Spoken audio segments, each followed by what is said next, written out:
Yes. Some weeks ago, I can quote the HSE officials at senior level, but not including the recently appointed CEO designate, announced on behalf of the Minister a reduction of 130 million in his department's programme of expenditure for 2012.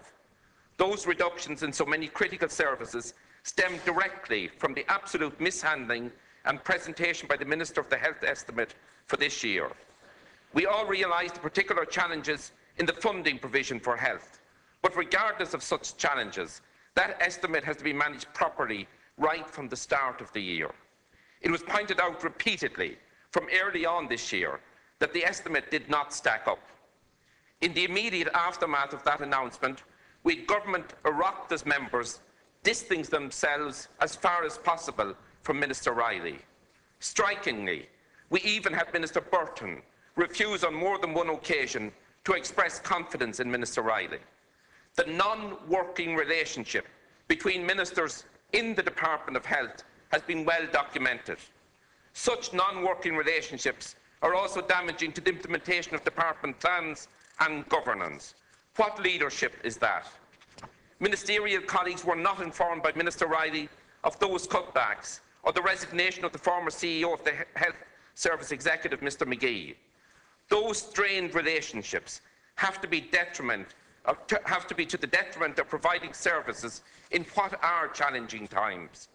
Minister of State Shortall, learning through media reports of the departure of the CEO, of the agency charged with delivering health services, clearly demonstrates the breakdown of a proper working relationship within a department, never mind within government.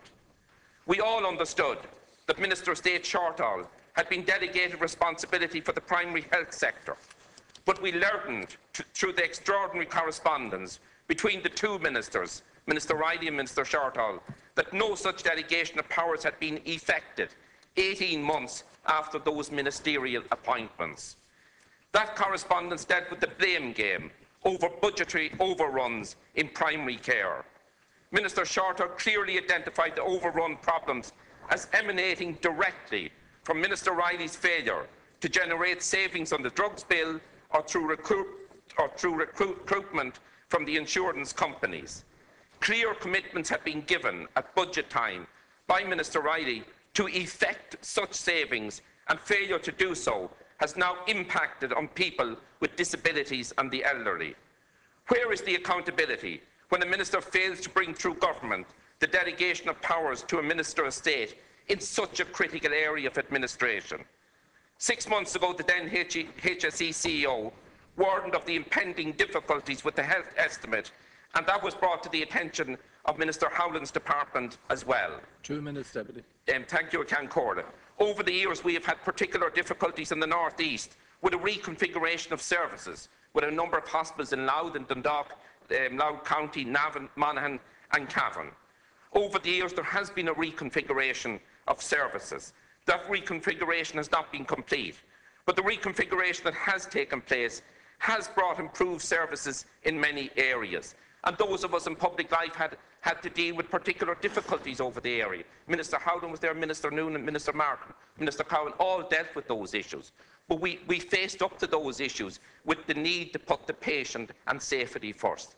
That wasn't always the way when members of both Fine Gael and Labour were on the benches here, criticising the reconfiguration that was necessary and that has brought about improved services. Could I say to Can Corda, to Minister Reilly in conclusion, Minister, as then opposition spokesperson, you gave clear commitments in County Monaghan on the back of a lorry that the people of Monaghan would have to access less of their local health services in Cavan, and they would be able to access more of them at Monaghan General Hospital.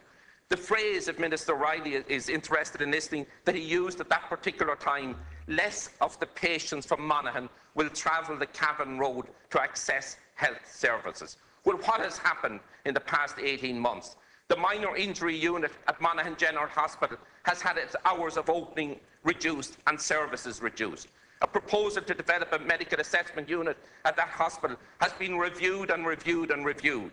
A number of years ago, we had a very successful medical assessment unit developed at Cavan General Hospital that has allowed that hospital to bring other specialist services to Cavan General for the region, where previously those services could only be accessed at one of the Dublin teaching hospitals. Thank you. The development of such a service does not necessarily entail, Minister, as you know, additional expenditure in the overall health budget. But I would implore upon you to act on the promises that you clearly gave to the people of Monaghan, that additional services would be provided at Monaghan General Hospital, and the proposals that are before your department are eminently sensible, they're practical, and they're not ones that cause additional expenditure. Thank you.